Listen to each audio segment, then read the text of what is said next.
Bem, meu nome é André Kondo, eu sou escritor, eu tenho muitos livros publicados com a temática do Japão.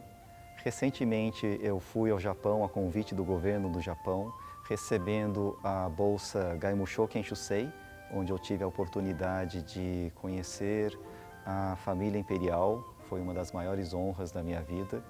E a partir daquele momento eu me tomei como missão difundir a cultura japonesa, né, aqui no Brasil, e é com muita honra e com muita alegria que eu retorno aqui a esse espaço, né, em que eu já fui muito bem recebido em outra ocasião, né, e agradeço ao SESI, à Aline, a toda a equipe, né, por essa oportunidade. Agradeço ao Takao.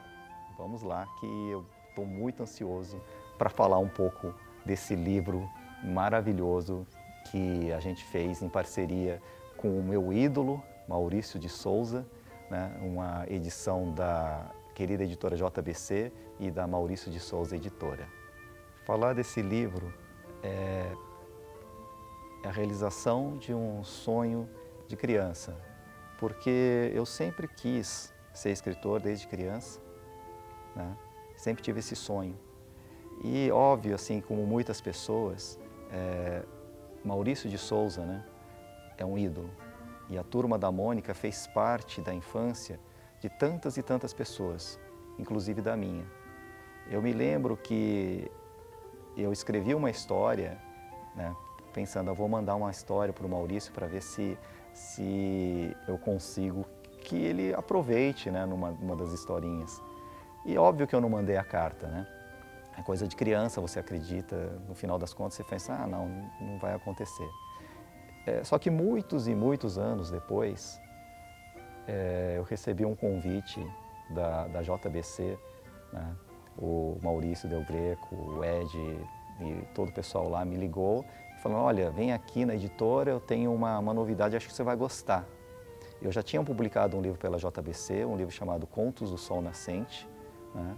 E fiquei muito feliz porque o pessoal falou que gostou muito das histórias, ficaram emocionados e que por conta daquele primeiro livro me escolheram para essa missão tão linda que foi recontar as lendas japonesas para um livro que seria ilustrado pelo meu ídolo Maurício de Souza.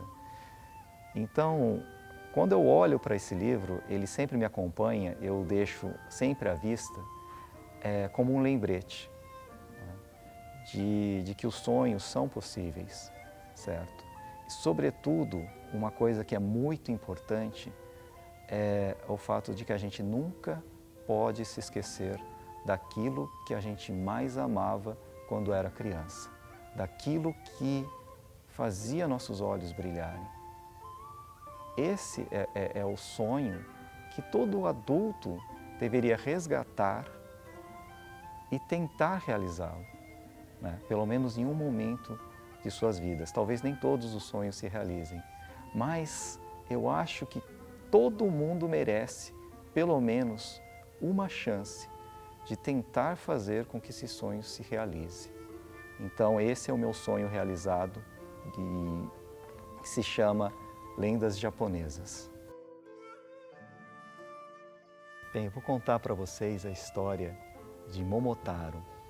Nas terras de Okayama vivia um casal sem filhos que desejava muito uma criança. Em um dia como outro qualquer, enquanto o marido foi buscar lenha na floresta, a mulher foi lavar roupas no rio. Lavando, ela percebeu um grande pêssego descendo a correnteza. Era o maior pêssego que já havia visto em toda a sua vida. E o pêssego dirigiu-se exatamente até o ponto em que a mulher lavava as roupas. Que presente maravilhoso o rio me trouxe! Ela pegou a fruta aveludada e a levou até a sua casa, onde esperou pelo marido para juntos saboreá-la. Quando ele chegou, ficou também surpreso e feliz. Vamos abrir já esse lindo pêssego, disse o homem, pegando a faca. Nesse instante, a fruta se partiu sozinha e de dentro dela, um menino da cor do pêssego saltou, dizendo: Não fiquem com medo, por favor. Os céus viram quanto vocês queriam um filho e por isso decidiram me enviar. O casal, emocionado, abraçou a pequena criança e naquele abraço o menino foi adotado, recebendo o nome de Momotaro, que significa menino pêssego.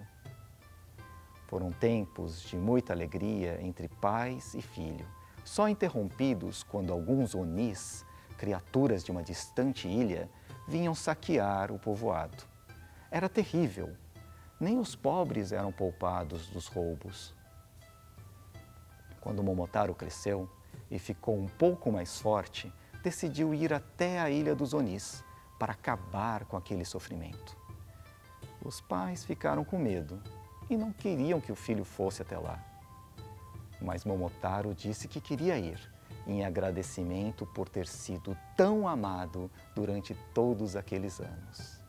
Por fim, os pais aceitaram e o menino pêssego se preparou para a jornada.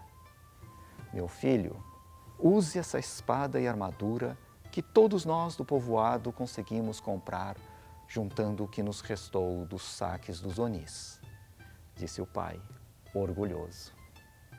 Fiz kibidangô para você comer durante a viagem, meu filho. São bolinhos feitos com todo o meu amor e carinho, disse a mãe, com ternura. Pai, mãe, obrigado. Voltarei em breve, disse Momotaro, confiante. Depois de muitos abraços, o menino pêssego partiu. Já havia caminhado uma longa distância, quando um cachorro apareceu rosnando, impedindo seu caminho.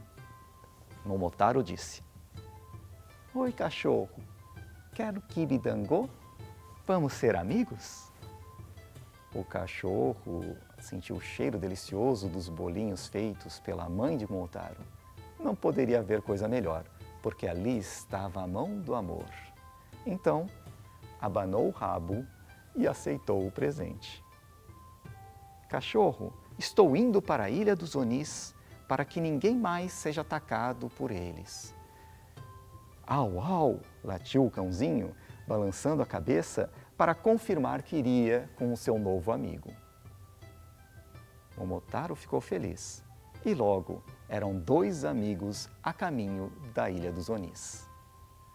Um pouco adiante, um macaco apareceu guinchando, atirando pedras nos 2. Momotaro disse, Macaco, quer kibidangô? Vamos ser amigos?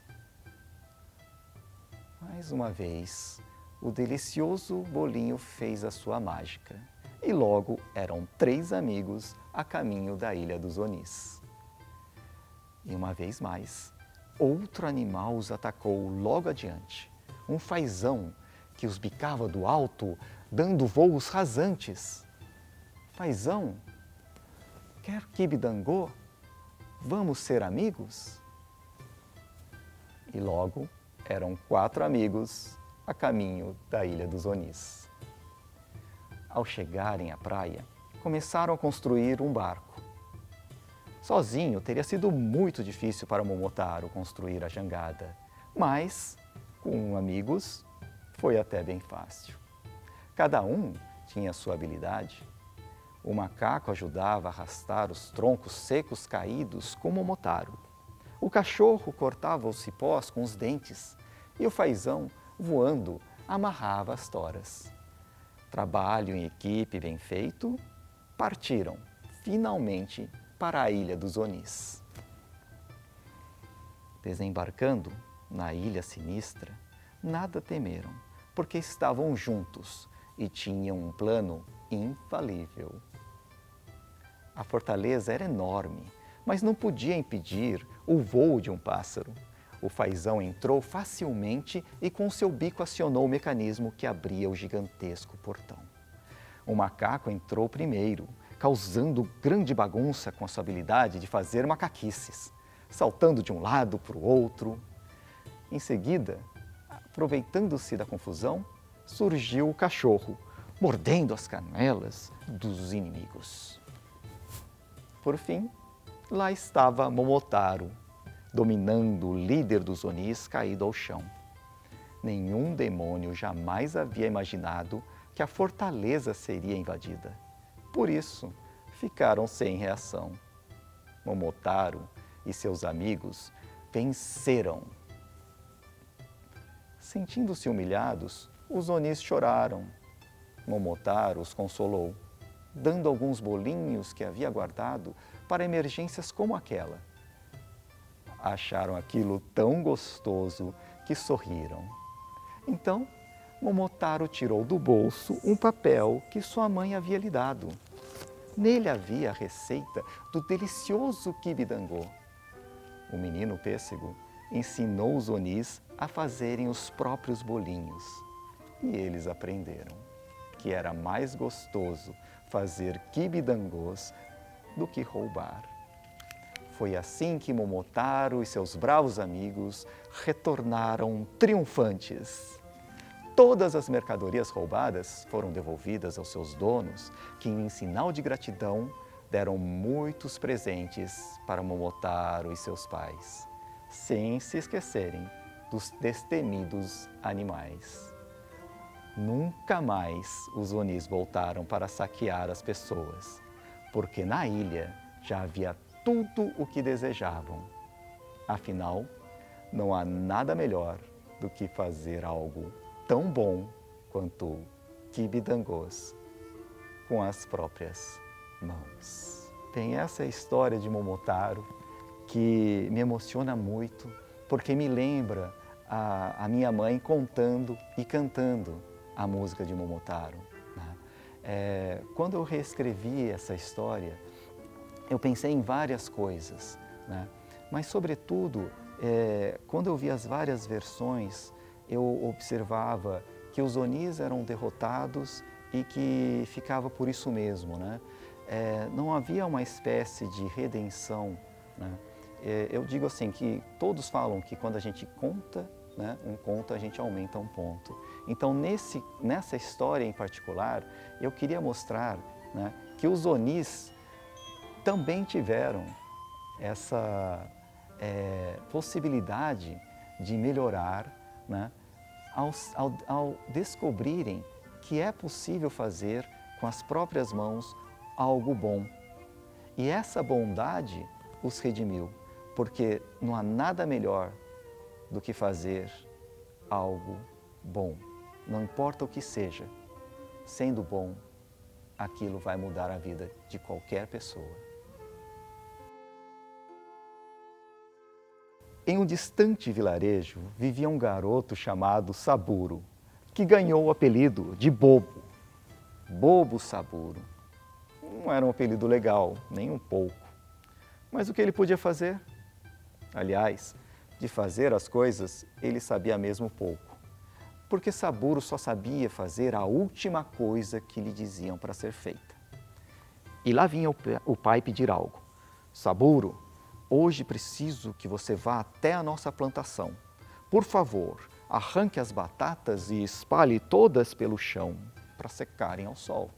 Entendeu? Sim, papai. Entendi tudinho. Saburo era um menino muito bonzinho e obediente, por isso fez exatamente o que o pai lhe pediu. Estava arrancando as batatas pela terra, espalhando-as pelo chão, quando sua enxada fez pam! Era um velho baú enterrado há muito tempo. Dentro dele havia muitas moedas de ouro, um verdadeiro tesouro.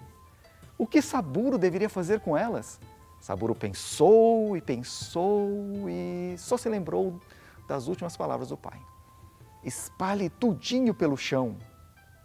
Foi o que fez. Já de volta, contou aos pais sobre as moedas e de como tinha sido obediente, espalhando tudo pelo chão. Na mesma hora, pediram para o menino os levar até as moedas. Mas quando chegaram, já era tarde demais. Alguém já tinha passado antes e levado todo o tesouro. Saburo, meu filho, quando encontrar algo na plantação, pegue com cuidado e traga para casa. Ouviu bem? Sim, papai, ouvi bem. Outro dia amanheceu e Saburo encontrou algo novo na plantação. Um cachorro sujo e fedorento. O que eu devo fazer mesmo quando encontro algo na plantação? O menino pensou e pensou, até se lembrar das palavras do pai. Traga para casa. Foi o que fez. O que é isso, Saburo? Perguntou o pai. Pobre cão, nem ele deve estar aguentando o próprio cheiro. Vá até o rio e lave essa coisa suja. Outro dia, nova descoberta. Um tronco de árvore todo coberto de lama. Ai, agora o que devo fazer? Saburo pensou e pensou, e as palavras do pai lhe vieram bem claras. Vá até o rio e lave essa coisa suja. E lá foi Saburo, rolando o tronco pelo caminho até alcançar o rio e... tchipum! Nessa hora, um homem que passava lhe disse: O que está fazendo, menino? Por que jogou essa tora no rio? Você poderia ter feito lenha para todo o inverno com ela. Da próxima vez, corte tudo em pedaços e leve para sua mãe. Ela vai ficar contente. Entendi, senhor, respondeu Saburo com um sorriso. Mais um dia, mais uma descoberta na plantação. Um lindo conjunto de porcelana com bule e tigelas de chá. Agora não vou errar, nem preciso pensar. Mas Saburo já tinha pensado nas palavras do homem que encontrou na beira do rio. Corte tudo em pedaços e leve para sua mãe. Foi o que fez. Veja, mamãe. Saburo esperava pelo sorriso da mãe, mas só recebeu isso. Seu bobo, o que você fez? Quebrou o bule novo e as 2 tigelas que deixei para você e seu pai tomarem no descanso do trabalho. E o pai, que havia acabado de chegar, completou. Você só faz coisa errada, então, por favor, não faça mais nada. Saburo não entendeu porque os pais estavam tão chateados. Sozinho no quarto, suspirou. Uai, faço tudo o que as pessoas me pedem para fazer. Mas como vou fazer isso de não fazer nada? As pessoas é que não sabem direito o que querem. E o bobo sou eu? A história do bobo Saburo é muito simples, né?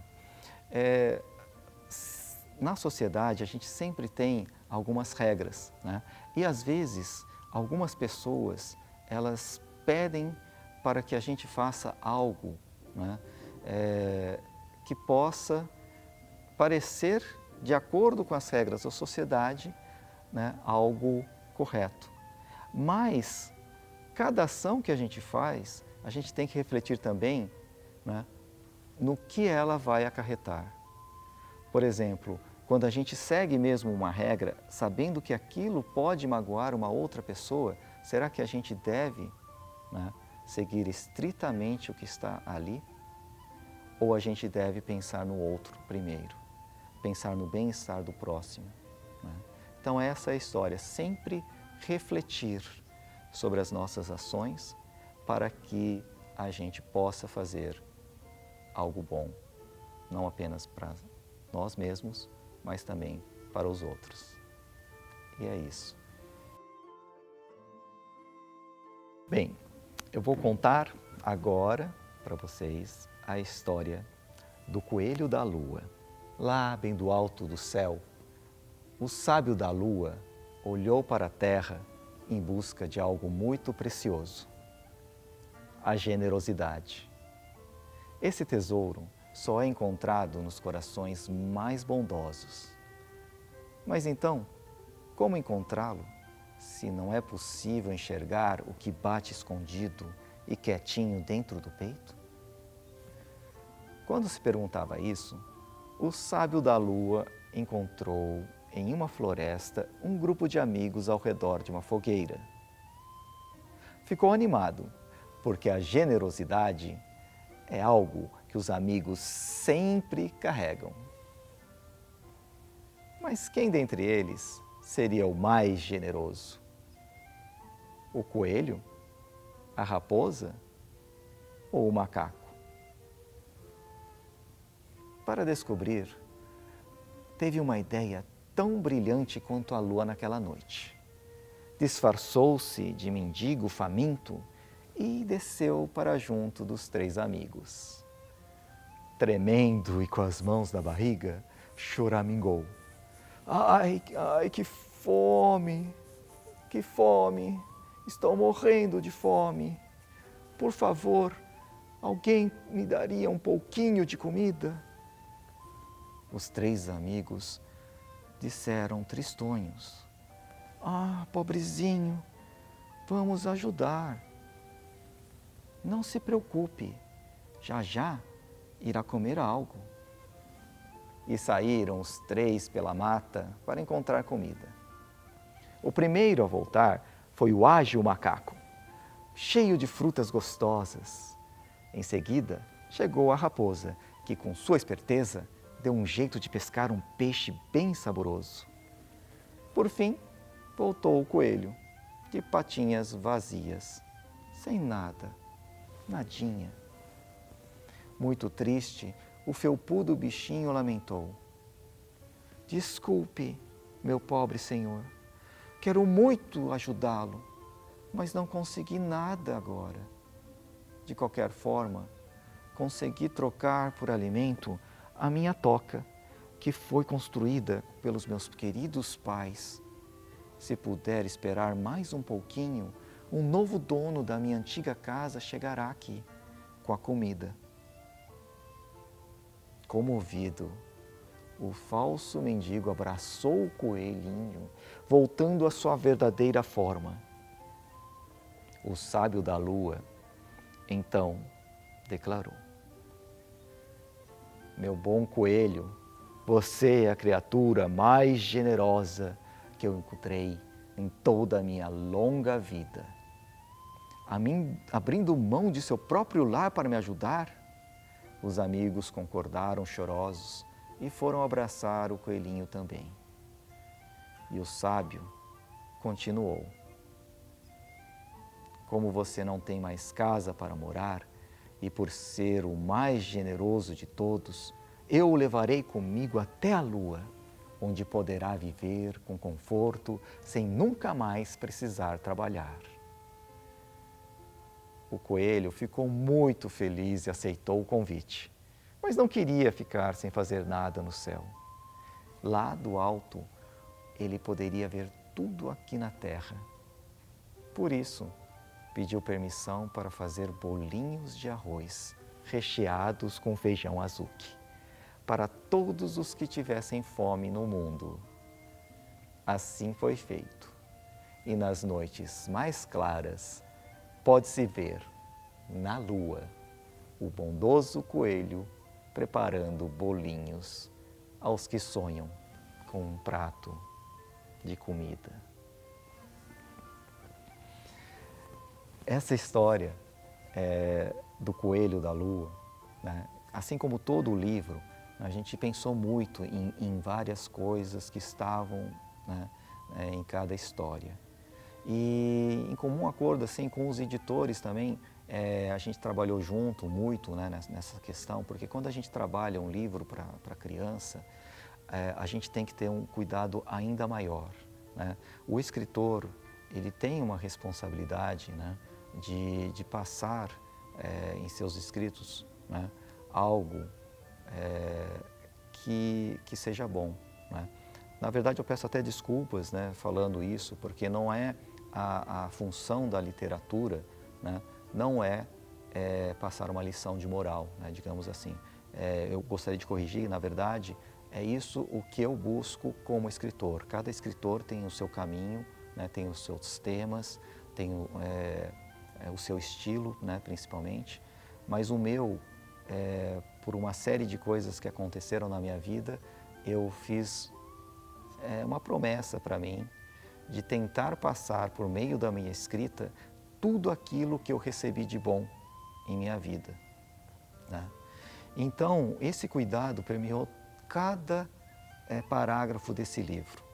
E nessa lenda, né, em particular, todas as versões, né, que eu fiz uma pesquisa de várias versões para poder contar a minha, né, eu tentei, obviamente, manter o coração da história, mas há detalhes, né, que eu me permiti mudar.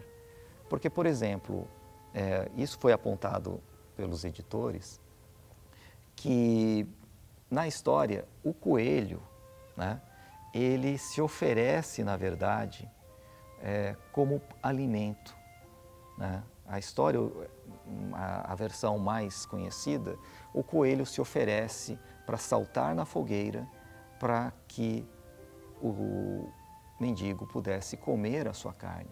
É um sacrifício, né, que ele faria. Mas a gente pensou que não querendo mudar, né, a história ou então proteger a criança, porque a criança ela tem se deparado, né, com muitas coisas ruins no mundo. Mas por que colocar uma coisa dessa natureza, né, um suicídio praticamente, numa história, né, para as crianças, né? Sobretudo o Maurício de Souza, né, e toda a equipe, ele tem muito cuidado em colocar, em tratar assuntos difíceis, né, em suas histórias. Mas, né, nesse caso, a gente pensou em mudar, né, eles pediram para mudar a história, né? E aí eu tive essa ideia de falar que o coelho ofereceu o próprio lar, né? Ele vendeu o lar e, no final das contas, ele sem lar, ele foi convidado para morar na Lua. Então, fez algum sentido, né? Então, eu acho assim que nesse livro a gente vai perceber muito isso, em cada detalhe, né? Por exemplo, em histórias que a gente via algum tipo de maltrato a um inseto, por exemplo, né? Há uma história em que uma libélula, a pessoa vai e amarra uma palha na libélula porque ela estava incomodando e aquilo era uma forma de castigo. Então a gente retirou essa parte e colocou que a libélula ela sobrevoava a palha porque estava feliz, né?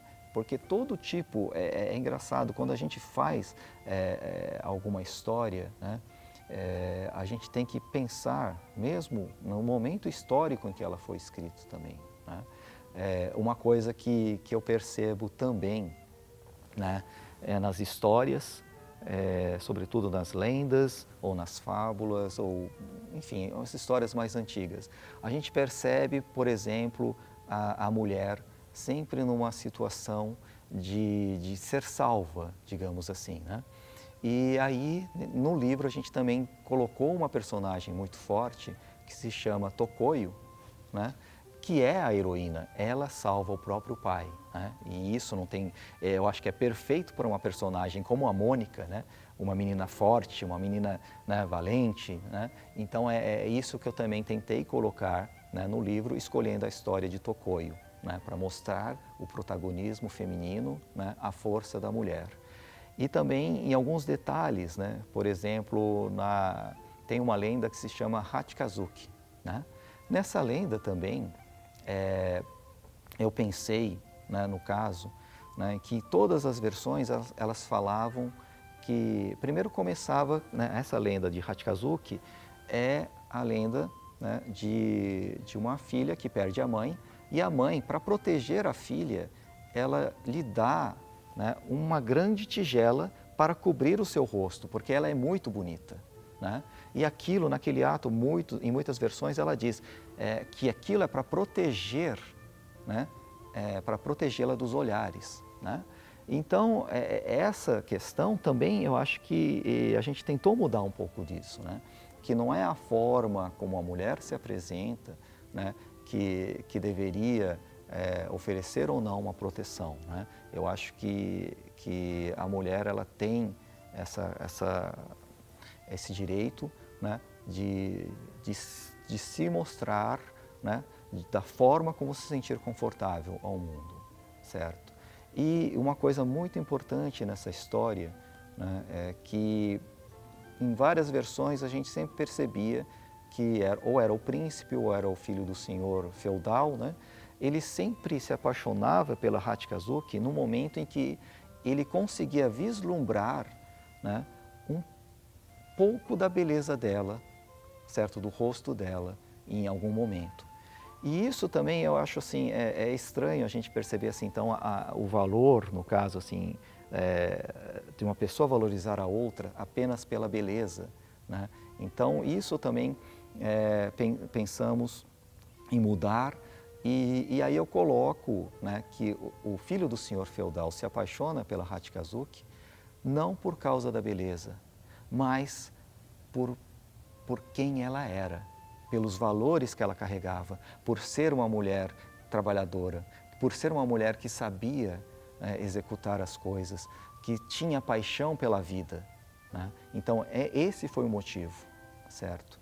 Então, são sutilezas que a gente percebe que ao longo do tempo, né, a gente vai evoluindo e é engraçado, a gente tem que, quer dizer, não é engraçado, né? Na verdade a gente tem que pensar, né, em quebrar alguns estereótipos, né, para que as crianças, né, as novas gerações possam ter uma cabeça mais aberta, para que a gente não tenha mais preconceito, para que a gente tenha um sentimento de igualdade, né, real. Então, esse é um livro que foi trabalhado muito nesse sentido de passar valores, de passar a valorização do indivíduo, né, e, sobretudo, mostrar que todos nós somos iguais. Então, a última história que eu vou contar é Por que o ogro vermelho chorou. Em um canto das montanhas de um tranquilo vilarejo no Japão, vivia um ogro vermelho. O único amigo que tinha, o ogro azul, só o visitava uma vez por mês. Por isso, era um tanto solitário viver por ali. Certo dia, cansado de tanta solidão, o ogro vermelho teve uma ideia. Em uma tabuleta em frente à sua casa, escreveu: Sejam todos bem-vindos, venham comer doces gostosos e tomar um chá quentinho. Assinado, Ogro Amigo. Logo, logo a casa ficará cheia de amigos. Vou já preparar tudo para receber cada um deles com muito carinho. O ogro vermelho comemorou. Depois que terminou de preparar as guloseimas e esquentar a água para o chá, sentou-se e esperou. Esperou e esperou. Mas ninguém veio. O que o ogro não sabia era que todos ficaram desconfiados de tanta gentileza, ainda mais vinda de um ogro que vivia sozinho. Deve ser uma armadilha para nos devorar. Com certeza, alguma coisa de ruim ele vai fazer com a gente. Afinal, é um ogro, disse outro. Depois de beber o chá e comer os doces sozinho, ele continuou a olhar pela janela à espera. Finalmente avistou alguém vindo e ficou feliz, mas logo se deu conta de que era o seu amigo Ogro Azul quem chegava. Ah, é você, Ogro Azul? Sim, claro que sou eu. Quem você esperava? O coelho da lua, por acaso? Riu o amigo. Você viu a tabuleta que coloquei? Estou triste. Você acredita que ninguém apareceu? Sou tão sozinho, lamentou o amigo vermelho. Quem geralmente tinha planos mirabolantes era o ogro vermelho, mas dessa vez quem teve a ideia foi o ogro azul. Ah, ninguém gosta de ogros, meu amigo, mas tenho um plano para gostarem de você. Vamos fazer o seguinte, vou descer ao vilarejo e causar a maior confusão.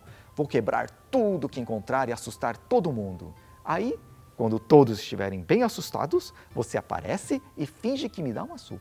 Eu fujo e todos vão pensar que você é um herói. Que ao contrário de ogros, todos gostam de heróis. diferente do que acontecia com os planos do ogro vermelho, o plano do ogro azul funcionou muito, muito bem. Tão bem que todos queriam visitar a casa do herói vermelho, que salvou o vilarejo do terrível vilão azul. Assim, o ogro vermelho fez grandes e divertidas festas para seus novos amigos.